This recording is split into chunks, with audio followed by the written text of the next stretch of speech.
Hello student, so welcome back. আশা করছি সকলেই ভালো আছো আর তোমরা তোমাদের নিজেদের পড়া সুন্দরভাবে চালিয়ে যাচ্ছ। এর মাঝেই আমি তোমাদের জন্য আরও একটি গুরুত্বপূর্ণ ভিডিও নিয়ে উপস্থিত হয়েছি। আজকের ভিডিওতে আমরা এইচএস ফাইনাল পরীক্ষার 6 মার্কসের যে কোশ্চেন তার সঙ্গে সঙ্গে আনসার নিয়ে উপস্থিত হয়েছি। আশা করছি তোমরা ভিডিওটা দেখলে অনেক উপকৃত হবে। আর তোমাদেরকে একটা রিকোয়েস্ট করব, ভিডিওটা টেনে টেনে না দেখে যদি শেষ পর্যন্ত তোমরা দেখতে পারো, কথা দিচ্ছি যে আনসারগুলো আমি ভিডিওর মধ্যে বলেছি বা আলোচনা করেছি, সেই আনসারগুলো যদি তোমরা প্র্যাকটিস করতে পারো, তোমরা শিওর থাকো যে তোমরা অনেকের থেকেই এগিয়ে থাকবে, এইটুকু শিওর থাকো। তো চলো কী কী কোশ্চেন আছে, কী কী আনসার রয়েছে আমরা দেখা যাক। চলো প্রথম থেকে আমরা শুরু করব। ঠিক আছে, শুরু করছি।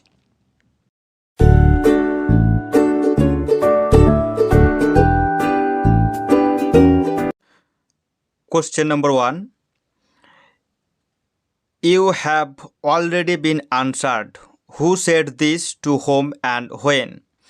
How had the person spoken to been answered? Question mark 3 plus 3. In the story 3 question by Leo Tolstoy, the hermit said this to the Tsar when he finally asked him to get his answer of the 3 questions. The hermit explained the Tsar that if he had not pitied the weakness of the hermit and dug the beds for him, instead he would have returned in his way. He would have been killed. Then he would have repented for his doing. So the most important time was when he was digging beds for the hermit. The hermit was the most important person, and to do him good was the most important occupation. After some time, when the wounded man came to him, he was the most important man, as if he did not nurse him, he would have died without establishing peace with his enemy. So the most important time is now, when you have every power to face, and the most important person is with whom you are, and to serve him is your most important task. Next question.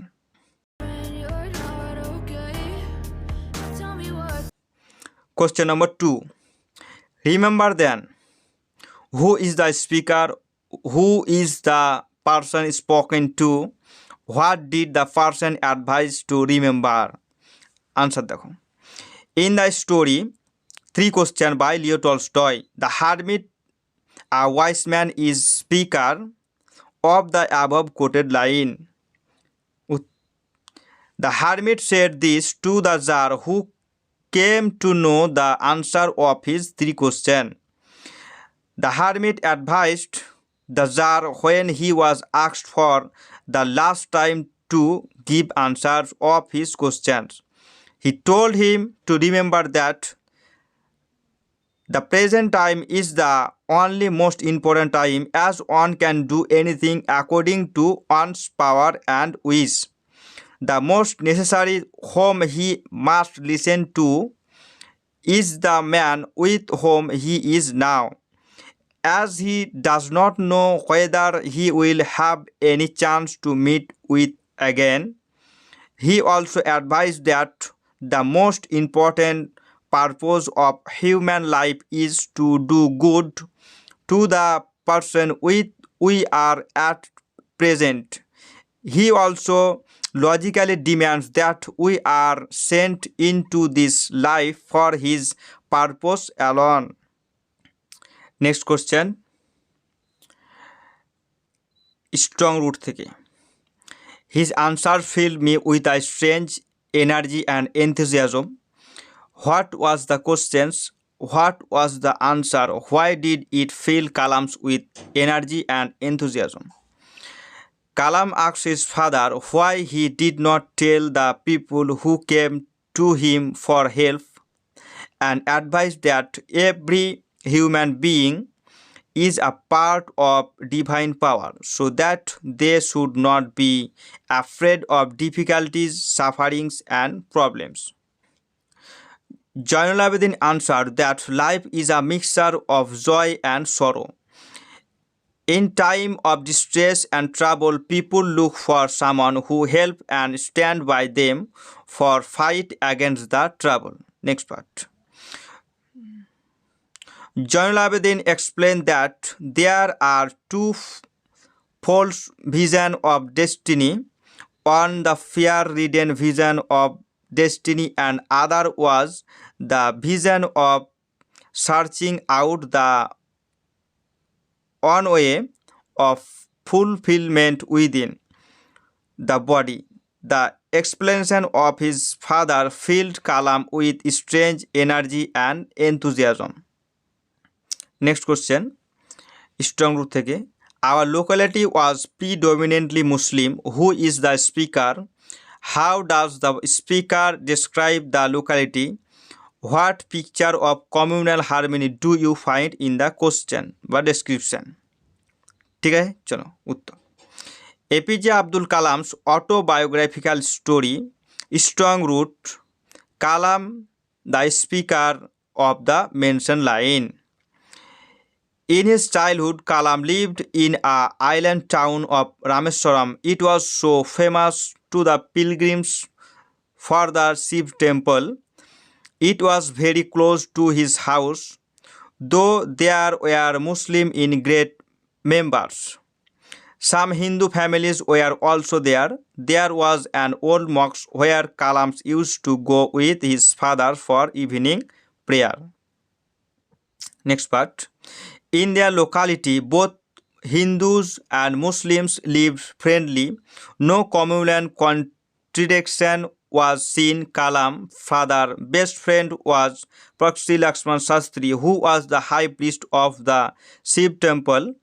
They used to share their spiritual concepts. People of different religions ever waited for Kalam's father with the bowls of water. People were cured with a belief that God is omnipotent. Yes, I find a true communal harmony in this description. এবার the eyes habit থেকে most important question. Yes, this is the best time. Who said this and to whom? Which time is referred to here? Why is this the best time? 2 plus 1 plus 3. Uttor. In the story The Eyes Have It, written by Ruskin Bond, the narrator said this to the girl passenger. Next part. October is referred here as the best time.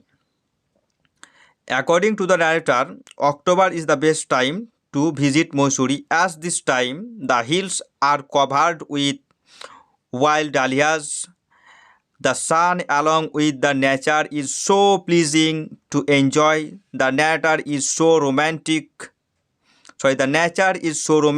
that one can sit in front of a log fire and have a little brandy. The roads are quiet and almost deserted that one can enjoy it beautifully. Next question. Then I made a mistake. What mistake is referred to here?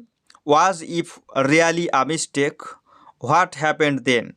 2 plus 2 plus 2. In Ruskin Bond's famous short story, The Eyes Have It, the narrator was accompanied by a girl from Rohana. Since then, he tried to hide his blindness from her. They were talking about their destination and discussing about the beauty of Mysore. Amid their conversation, the narrator asked her what it was like outside.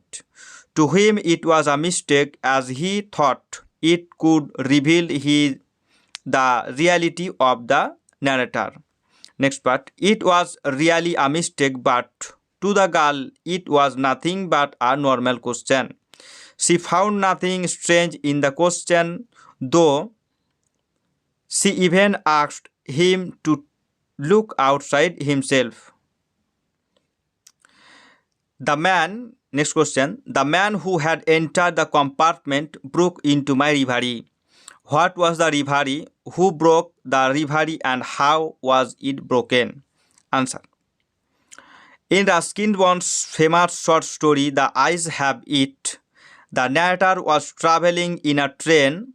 A girl accompanied him from Rohona. Both these passengers were blind, so he could not notice how the girl looked.